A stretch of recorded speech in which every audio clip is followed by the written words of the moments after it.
Hello everyone, myself Konika Kansal welcome you all on Textbook Super Coaching. So yes जी, आज हम करने जा रहे हैं 5 मिनट कंसेप्ट वीडियो जिसमें हम स्मॉल स्मॉल जो इम्पोर्टेंट या अपकमिंग जो इसके ट्रेंड चल रहे हैं उन्हीं के रिगार्डिंग डिस्कशन करा करेंगे। वो मे बी टॉपिक आपके प्रैक्टिकल क्वेश्चन के साथ रिलेटेड हो सकता है, मे बी आपका पैसेज के साथ, मे बी आपका कंसेप्ट के साथ, बट डेफिनेटली हम इसको अच्छे से समझ कर करेंगे। ठीक है जी। सो आज का जो हमारा मेन पार्ट है that is related to the new profit sharing ratio. ठीक है जी। आई नो कि ये वर्ड आपने बहुत बार सुना होगा, बट ये आपने पार्टनरशिप में कहीं ना कहीं सुना है। But yes, this is very important. Okay, so सबसे पहले जी, बिफोर स्टार्टिंग दिस पार्ट, आपके लिए एक इम्पॉर्टेंट अनाउंसमेंट है कि जिन्होंने मेरे टेलीग्राम चैनल को ज्वाइन नहीं करा, काइंडली कर लीजिए। एंड माई क्लासेस जो होती है यूट्यूब पर एंड मास्टर क्लास रहती है वो फ्री रहती है। That is on Monday, Wednesday and Friday, that 1 PM on YouTube, 2 PM on text book. ठीक है जी। चलिए, अब हम बात करेंगे न्यू प्रॉफिट शेयरिंग रेशो। कहते क्या होता है एक्चुअल में, जैसे ए एंड बी आपस में पार्टनर्स थे, बिजनेस कर रहे थे। दो कॉन्सिक्वेंसेस हैपन हो सकते हैं। मे बी एक पार्टनर आ सकता है, मे बी एक पार्टनर जा सकता है। ठीक है जी। सो अगर गया तो ये एक रह जाएगा। इट मीन्स हम यहाँ पर अज्यूम करेंगे कि अगर आने से मान लो ये 3 हो गए हैं, तो इन तीनों में से लेटर ऑन एक चला भी जाता है, तो आपके पास दो पार्टनर्स रह जाते हैं। सो इट मीन्स कि मिनिमम के आपके जो पार्टनरशिप की एलिजिबिलिटीज में किसी का आना, किसी के जाने से आपकी जो प्रॉफिट या लॉस की शेयरिंग है वो थोड़ी चेंज हो जाती है। सो इस चेंज को हम कैलकुलेट करते हैं ताकि हम एग्रीमेंट में इसको अपडेट कर पाएं, इसलिए हम न्यू प्रॉफिट शेयरिंग कैलकुलेट करते हैं। सो एक all the partners including the new partner अपने फ्यूचर के लॉसेस को, अपने फ्यूचर के प्रॉफिट्स को देखने के लिए उसको पहले से पता होना चाहिए कि मैं कितने परसेंट मेरा परसेंटेज मुझे मिलेगा। ओके जी। तो इसको समझने का सबसे बढ़िया तरीका क्या है, प्रैक्टिकल के थ्रू समझते हैं। ओके, जैसे कि एक्चुअली इस पार्टनरशिप के अंदर आपके लिए टू रेशोज इंपॉर्टेंट हैं।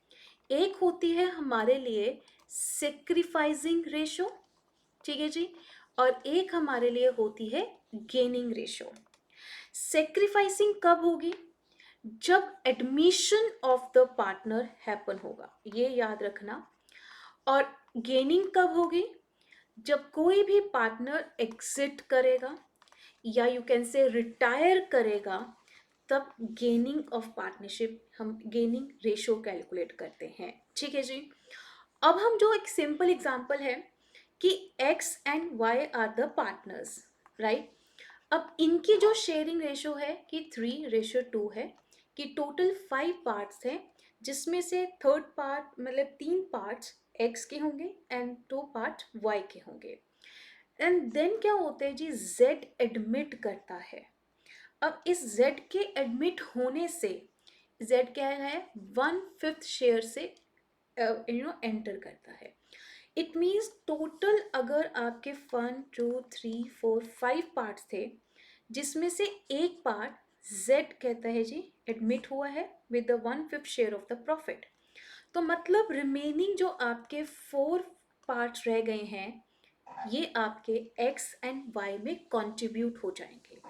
यू कह लीजिए कि आपके हम टोटल शेयर्स के थे, that is denoted to the, हम ओवरऑल जो एग्रीगेट लेके चलते हैं 1, जिसमें से हमने बोला जी 1/5 चला गया।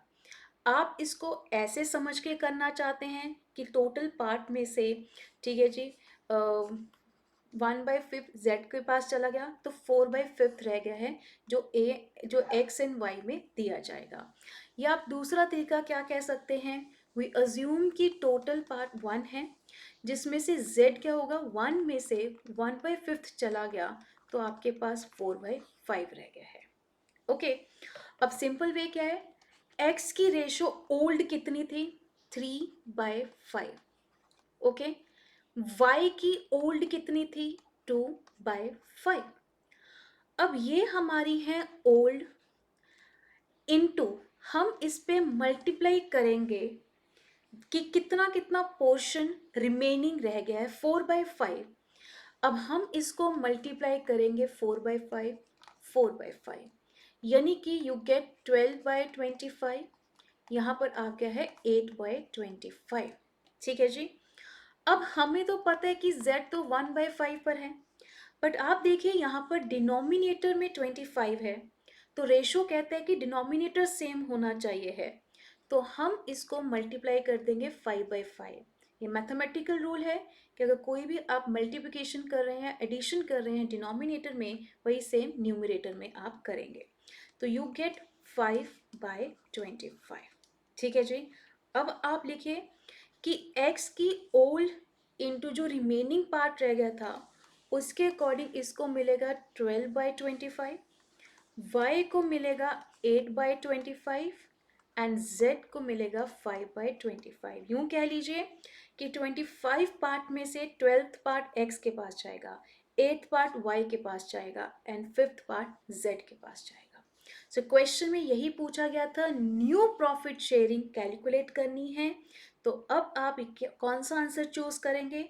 यू चूज 12, 8, 5, यानी कि ए ऑप्शन हमारा करेक्ट है। Is this clear? ठीक है जी। बस ये था हमारा एक 5 मिनट कंसेप्ट वीडियो। आपके जो आएंगे कंसेप्ट वीडियोस में, उसमें कुछ और प्रैक्टिकल क्वेश्चंस भी हम डिस्कस करा करेंगे, थ्योरेटिकल्स भी डिस्कस करेंगे। तो मेक श्योर कि ये 5 कंसेप्ट अपने आप में ज़रूर सुनने हैं एंड कमेंट बॉक्स पर ज़रूर बताना है कि यस अब ये टॉपिक हमें ऑल क्लियर हो गया है, सो दैट कि एक एक टॉपिक से ही हमारा सिलेबस हम कवर अप करने की कोशिश करेंगे। So this is the best way. ठीक है जी। So I hope now you understand this part. So all the very best, अपना मेहनत करते रहिएगा। इस बार हमने डेफिनेटली JRF को पाना है। सो all the very best, thank you.